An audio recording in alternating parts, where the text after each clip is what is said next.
And does a lobster come in spring onions? It does. Ah, excellent. And a bottle of Cava, please. Spanish if you have it. The French one leaves a bit of a dry acidic aftertaste, if you get me. Too harsh for my liking. Oh, and she'll have a salad. And water. Is that still or sparkling? Tap. Okay. Right. Wow, you really know your stuff. Yeah, but I'd like to know more about you. I want to know what makes you unique, darling. This is so sweet. It's a really nice place. You didn't have to take me here. Anything for you, my love. I want to really delve into your soul. I want to explore you like I'm Sir Francis Drake, and you're South America, baby. You're certainly hot enough. Now, tell me about yourself. Well, I'm currently studying feminism in literature. Yeah, okay. Cool. Here's your Cava, sir. Brilliant. Thank you very much. Spanish?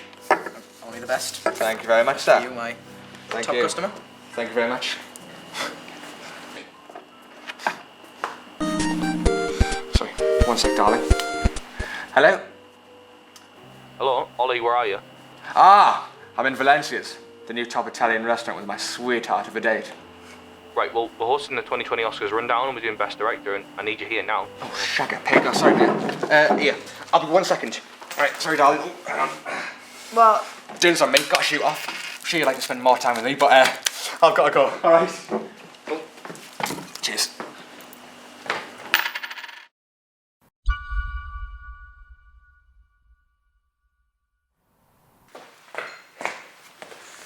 Melvin? Right? Yeah.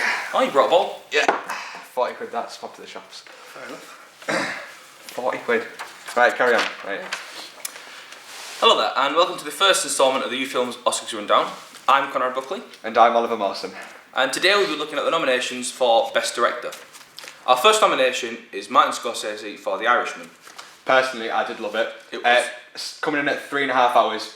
Did have to watch it in 2 takes, did you? Yeah, no, I actually had to knuckle down and watch all 3.5 hours of Yeah. it. But yeah, no, it was. But yeah, it was very good. It was quite complex as well, with the de-aging technology as well. There's a lot of controversy whether or not. Now it was that scene, the scene where obviously De Niro shots a geezer out the shop window and stamps on him, does look like an old man despite he being. he does curb stomp him. You know, in the opening scene when he's like. When his truck stalled, he's at the station. He's supposed to be 27 in that. He looks about 42. He does. It wasn't great. Now De Niro, he went like this out the shop window. He's like.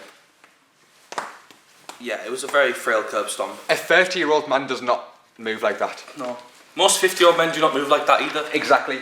But because De Niro's like 93.7 years old, he's going to be doing it, which is fine. It didn't take anything away from the film, in my opinion. It's just they could have used a stuntman and done the face technology on that. It was okay though. I thought it was fine. It was fine.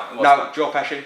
Joe Pesci, he came out of retirement for this role, and a lot of people, myself included, think that this is his best role yet, actually. I thought he was spot on, yeah.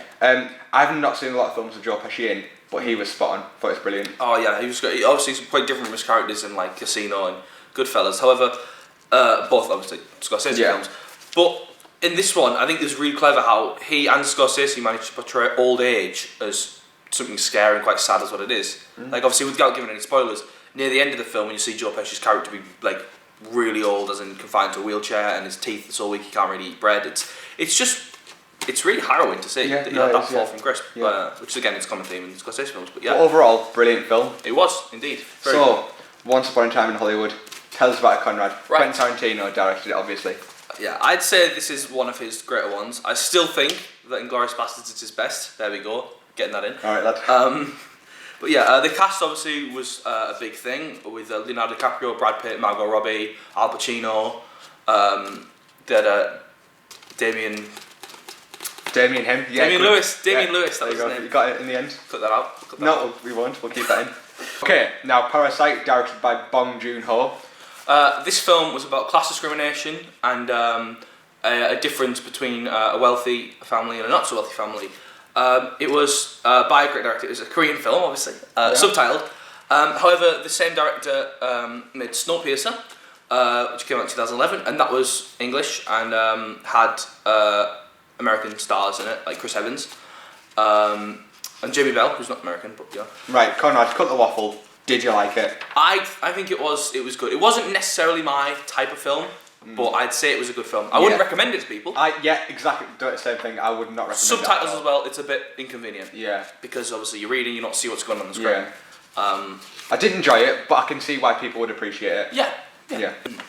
Our next nomination is Sam Mendes for 1917. Now, 1917, last night in the BAFTAs, won, I think, 7 or 8 awards for production design, directing, best short film, best original score, best cinematography. No, it wasn't. Original score was Joker, sorry about that. But yeah, it was, I think, there's talk of it being about it's just a film just to win an Oscar rather than it being a great film. But do you think that's a sign of things to come with the BAFTAs last night about the Oscars? No. I don't think it will have as good as a performance because it is English, but it won't clean up as it did last night. But maybe best director, maybe. What do you think?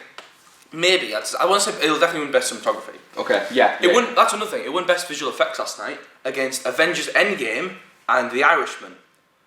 So in 1917, a plane crashed, and that was it. Well, no, I think but Endgame, that was mostly green screen and amazing visual effects. Yeah. That didn't win. I'm not saying it's biased, but it is. And I was just saying a minute ago about how Tarantino looked really annoyed, and this was the thing on Twitter about how he didn't smile for the whole thing.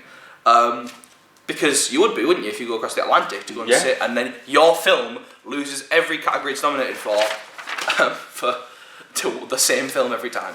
You'd be a bit annoyed. So our final nomination is Todd Phillips for Joker. Now, obviously, the Joker is a huge film, which needs no introduction.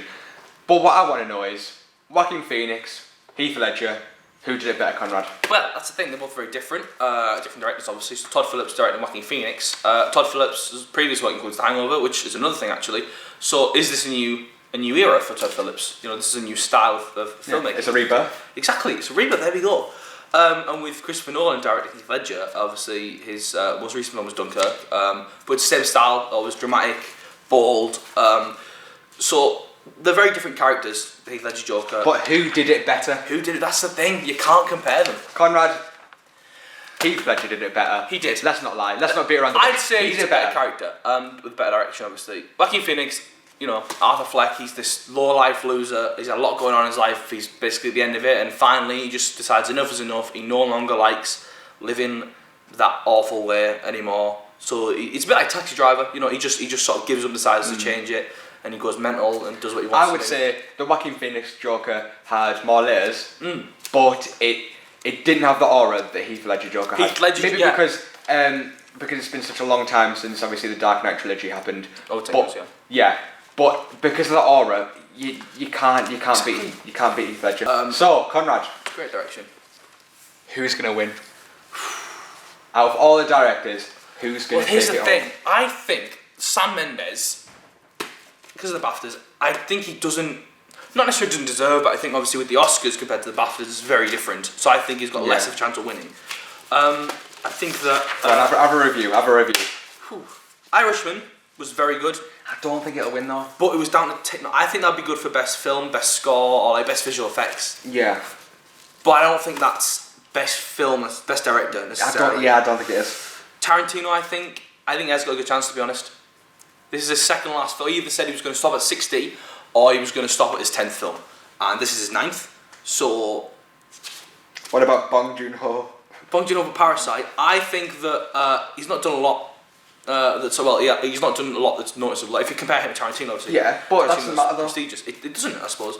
But yeah, it's good. I don't know. I don't think that's. I think Todd Phillips, Sam Mendes between the two. I'd say Todd Phillips, Tarantino, and maybe Mendes. But we're torn. We are. Well, we'll find out on Sunday, That's Conrad. We will find out on Sunday. Thank you very much for watching. Clink. Thank you. We'll see you tomorrow. Yes, we'll see you then.